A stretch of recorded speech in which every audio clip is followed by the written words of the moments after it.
N'avez-vous jamais eu envie de gagner 8000 $? Et ben c'est ce que propose la DAO de Realty via un concours de dev. Donc aujourd'hui, on va s'intéresser tout simplement aux projets qui participent, ou plutôt qui ont déjà postulé. Voilà, je vais les découvrir avec vous. Si vous ne savez pas de quoi je parle, je vous mets tout simplement le lien de la vidéo d'Ezwin qui résume comment participer au concours et comment il est organisé, quel est son but. Mais pour la faire simple, pour la faire simple, c'est vous venez avec une idée, vous la proposez. Si elle a accepté, les projets qui sont acceptés, c'est les projets qui seront validés par Realty et qui seront mis sur le GitHub de toute façon de la DAO. Ils ne doivent pas être dépendants d'un ancien projet, donc vous pouvez faire quelque chose de nouveau. Et de toute façon, je suis sûr que vous avez un besoin pour vos réels tokens ou même par exemple n'importe quelle fonctionnalité pour améliorer la DAO, dont vous avez très envie en ce moment. Donc n'hésitez pas à vous remuer les ménages et à participer. Pareil, si vous n'avez pas d'idée, n'hésitez pas à me contacter. Il y a mon lien Telegram en bas dans la description. On fera par exemple une séance de 5-10 minutes de brainstorming. Et s'il y a pas mal de participants, pourquoi pas à la fin faire une compilation. De toute façon, le but de ce concours, c'est aussi de récupérer des idées pour améliorer tout simplement la DAO et proposer plein de choses. Bien sûr, je fais ça pour vulgariser rapidement. Donc peut-être qu'en lisant des propositions, je vais faire des erreurs ou autres. N'hésitez pas à commenter. Voilà, je ferai la semaine prochaine un erratum ou autre en début de vidéo. De toute façon, la fin du concours est le 20 avril. J'enregistre à 13h le 9 avril. Donc il vous reste environ 11 jours pour trouver une idée, la peaufiner, étudier entre guillemets sa faisabilité et la proposer sur le forum de la DAO. Allez, on va regarder tout ça. En tout, il y a une dizaine. On va commencer par... Allez, on va les prendre dans l'ordre. Alors, premier projet proposé par Logan Sulpizio, c'est tout simplement de faire un bot Telegram pour suivre son health factor. On va passer directement en français, ce sera plus simple pour la lecture. Alors, le but de ce projet, c'est de faire un petit bot Telegram où vous vous inscrivez. Je suppose que vous mettez votre adresse publique ou autre. Et derrière, sur des serveurs, il y a les petits scripts qui tournent pour surveiller votre health factor. Et ce petit script vous envoie des notifications tout simplement. Voilà, des notifications qui peuvent être quotidiennes, hebdomadaires ou mensuelles.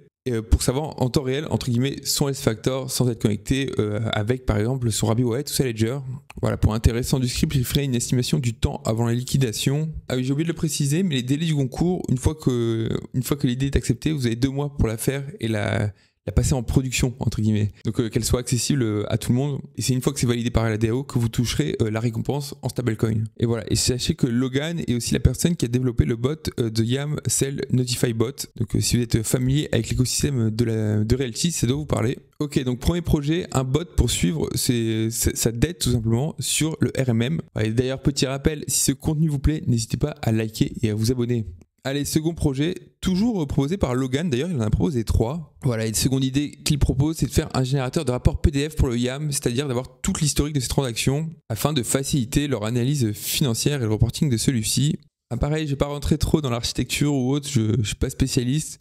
Pour vous expliquer les modules, c'est un peu des scripts indépendants et par exemple, ce qu'il veut faire par exemple, c'est un module d'indexation des transactions parce que je pense que si vous utilisez le dashboard ou par exemple le RMM, souvent vous vous plaignez que The Graph ne fonctionne pas. Donc l'idée c'est de bypasser The Graph, entre guillemets, de ne pas l'utiliser et de ne pas être dépendant de cet outil quand il n'est pas accessible par exemple. Voilà, et autre point, il propose de mettre plusieurs adresses, pas qu'une seule adresse justement, donc vous pouvez mettre tous vos wallets et pareil mettre une plage tout simplement de date. Vous pouvez, et pareil, à voir, si vous avez des idées ou des axes d'amélioration, n'hésitez pas à commenter sur le forum de la DAO. Ensuite, troisième projet proposé par Logan, tout simplement, c'est de faire une API communautaire du YAM. Il propose un service d'indexation off-chain qui stockera et exposera tous les événements passés sur le YAM. Cette API facilitera le travail des développeurs de la communauté en leur permettant de récupérer facilement l'historique des transactions pour des besoins de reporting statistique, tableau de bord ou autres applications. Voilà, et ce troisième projet est un peu lié au second, tout simplement, où il dit des solutions externes comme The Graph existent, mais elles sont souvent peu accessibles et pas toujours fiables. Voilà, et le but de ce projet, tout simplement, c'est de résoudre quand The Graph est down et par exemple pour rendre le dashboard accessible à tout moment, ou du moins, mais avec les bonnes données au bon moment. Allez, on passe au suivant participant. Il s'agit de MattDev. Alors, le nom de son projet, c'est une application pour la diversification du portfolio. Et comment il veut faire ça? Quel est son but?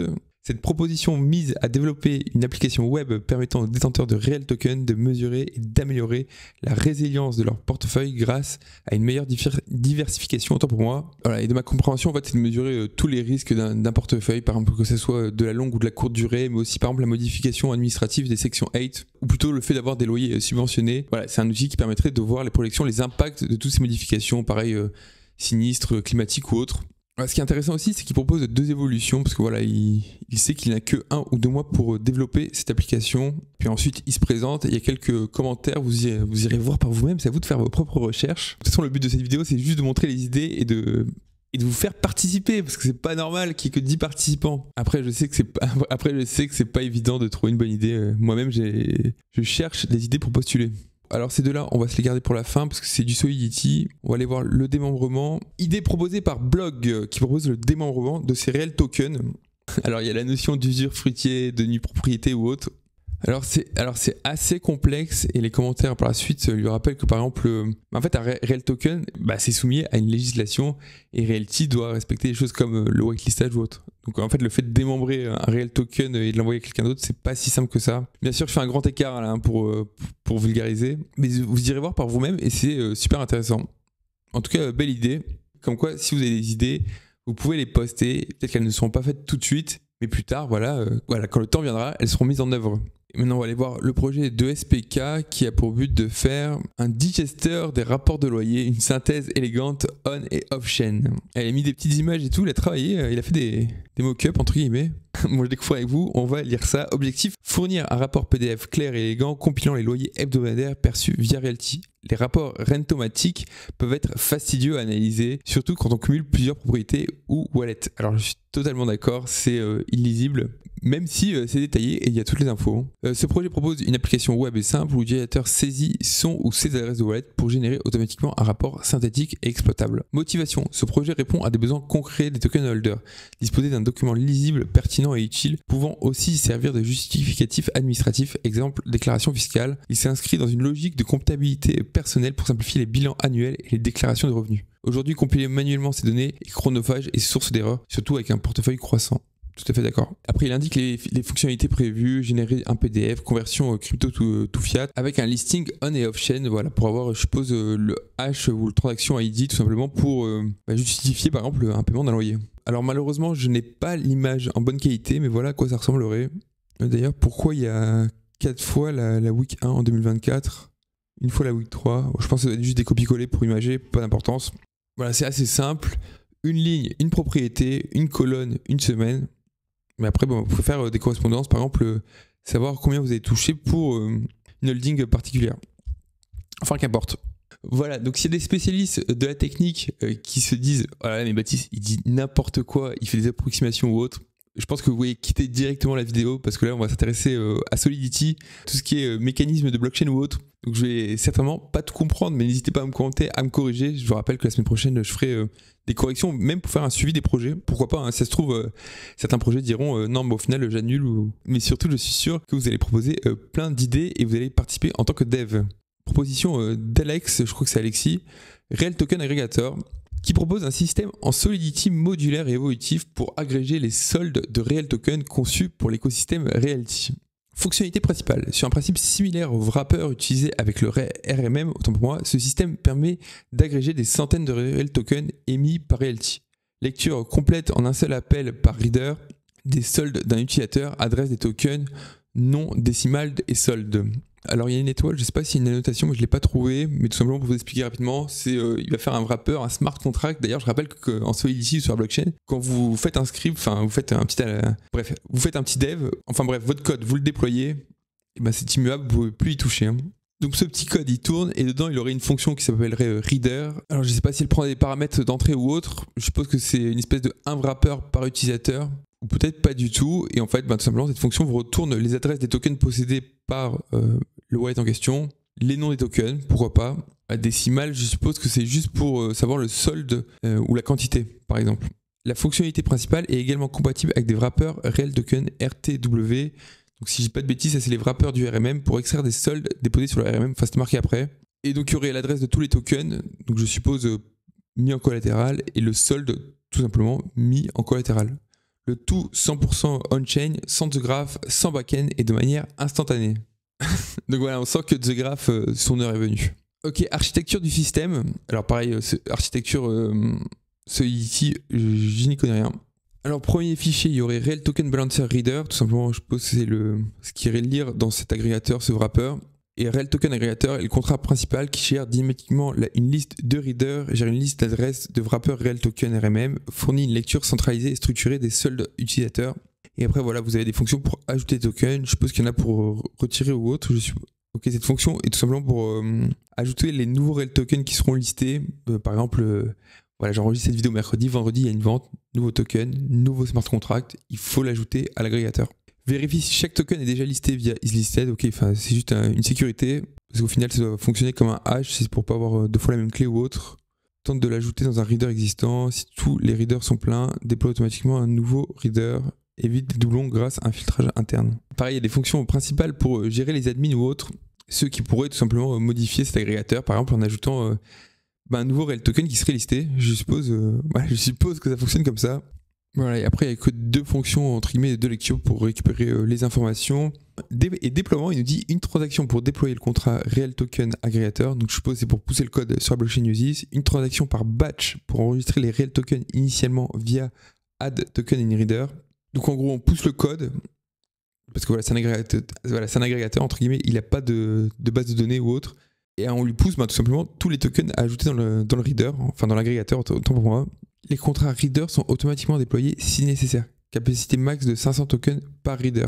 Alors je suppose que c'est token au sens real token type de propriété. Parce qu'au final, la quantité, pas besoin de la lister. Après, je crois qu'il y a une limite pour les wrappers du RMM, je crois de 250 000 $ ou un truc comme ça. Je suis plus sûr. Enfin bref, on verra ça dans une prochaine vidéo. Après pareil, il prévoit un système de mécanisme tout simplement pour le mettre à jour en continu avec un système de proxy. Voilà, tout simplement pour que toutes les applications pointent sur une adresse. Donc toutes les adresses passent par ce point. Puis dans un second temps, ça pointe vers la version adéquate qui elle aussi est une adresse. Enfin bref, pas besoin de rentrer dans les détails. Voilà, cas d'utilisation, parce que voilà, c'est cool d'avoir un projet, mais quel besoin ça va remplir? Dashboard, wallet, explorateur realty, script backend, indexeur bot, application décentralisée orientée real token. Voilà, donc l'idée c'est d'avoir les informations directement sur la blockchain et de ne pas passer par The Graph ou autre. Alors les mises à jour possibles, création d'un rôle upgrade admin pour autoriser certaines adresses à effectuer des actions critiques. Exemple upgrade, création de rôle token admin pour les actions classiques, ajouter retrait de token, reader wrapper. Et enfin renoncement à la propriété pour un fonctionnement trustless. Alors ça, je ne sais pas du tout ce que c'est.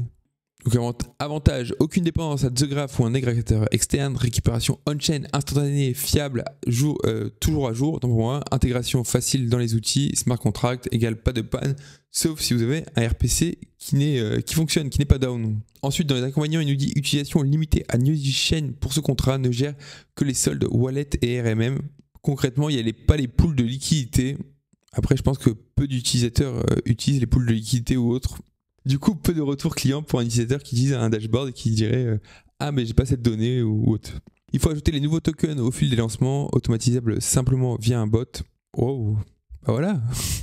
Voilà, vous n'avez pas d'idée, vous proposez de faire le bot qui pousse tout simplement les données. Voilà, ça c'était le premier projet qui serait déployé on-chain, entre guillemets. Maintenant, on va s'intéresser au second, donc qui est proposé par Draz, Dr KTT. Alors le projet, c'est un gestionnaire de distribution de budget de la DAO, tout simplement. Alors objectif principal, développer et finaliser une application PHP, SQL, HTML, donc un site web entre guillemets accessible en ligne, permettant de gérer et de voter sur l'allocation d'un budget en règle pour la communauté Realty, en intégrant des données on-chain et off-chain, statistiques Telegram, rapports divers, etc., afin de créer et valider une liste de distribution. Principe de fonctionnement, gestion du budget en règle, un budget global, 4 millions de règles, est créé dans l'application, puis réparti via des compositions associant un projet et une catégorie à un montant. Exemple d'utilisation, allouer 25 000 règles au projet CP 2024 pour la catégorie Community Manager. D'ailleurs, je savais pas que la DAO faisait des congés payés, mais intéressant. Est-ce qu'il y a 5 semaines? Ensuite, second point, structure hiérarchique, projet, définir un périmètre ou une année. CP 2024, CP 2023. Ensuite, il propose des catégories. Donc, je pense que c'est toutes les personnes qui peuvent participer au vote, autant pour moi. Donc, c'est par exemple les emprunteurs du RMM, collecteurs, community manager, community participants, dev, ou au final, toute personne participant à l'écosystème Realty, Real Token. Et point intéressant, même les bots de liquidation du RMM sont invités à voter. Bien sûr, ce n'est qu'un exemple. Des catégories, on pourra en ajouter. Dans un projet, une catégorie donnée, un sujet correspondant à une proposition ou une action précise à financer. Donc voilà, après j'ai pas trop lire, mais en fait il définit juste comment va fonctionner l'application. Vous mettez un sujet, les bénéficiaires, il peut y en avoir plusieurs. Voilà, qui peut proposer des sujets ou autres. Voilà, c'est lié à Realty, enfin, vous irez voir par vous-même. Pareil, après il met des rôles pour les utilisateurs ou autres, les votants, les bénéficiaires, administrateurs. Ça c'est plus ce côté comment va fonctionner l'outil, je vous laisserai aller voir par vous-même. Le plus important c'est de retourner l'idée et le besoin que ça va combler. En tout cas, ça a l'air d'être une application très complexe qui récupère... je vois qu'il y a pas mal de modules à gérer, que ce soit module Telegram, on-chain ou autre. Pareil, enfin c'est même Discord, GitHub. Bon, GitHub, c'est assez simple. Voilà, et après, ce qu'il compte faire, c'est quelque chose de simple, qui se déploie assez rapidement, et un front-end orienté fonctionnalité. Donc pas du tout... avec une interface utilisateur assez simple. Après, en 2 mois, vu tous les modules intégrés, je pense qu'il y a pas mal de choses à faire. Un projet très intéressant. En tout cas, je vous rappelle qu'il y a 3 prix. Je pense que vraiment celui d'Alexis et de Draz seront dans le top 3, actuellement avec ce que je vois. Mais libre à vous d'aller les perturber ou autre. Je suis sûr qu'il y a un besoin. Après, c'est dur. Moi aussi, j'essaie de trouver une idée orientée besoin de la DAO, améliorer la compréhension ou le suivi de la DAO. C'est assez dur, surtout... Voilà, surtout quand on essaye de faire une application de suivi de la dette du RMM et qu'on avait prévu, je sais pas, 1 mois et qu'on a déjà du retard. Enfin bref, c'est bientôt fini, je suis assez de réussir. Ce sera la vidéo de dimanche. Et pareil, si vous voulez brainstormer ou quoi, n'hésitez pas à me contacter. Peut-être qu'on fera des vidéos. Bref, petit like, petit abonnement, commentaire et surtout bonne journée à tous. Allez, ciao.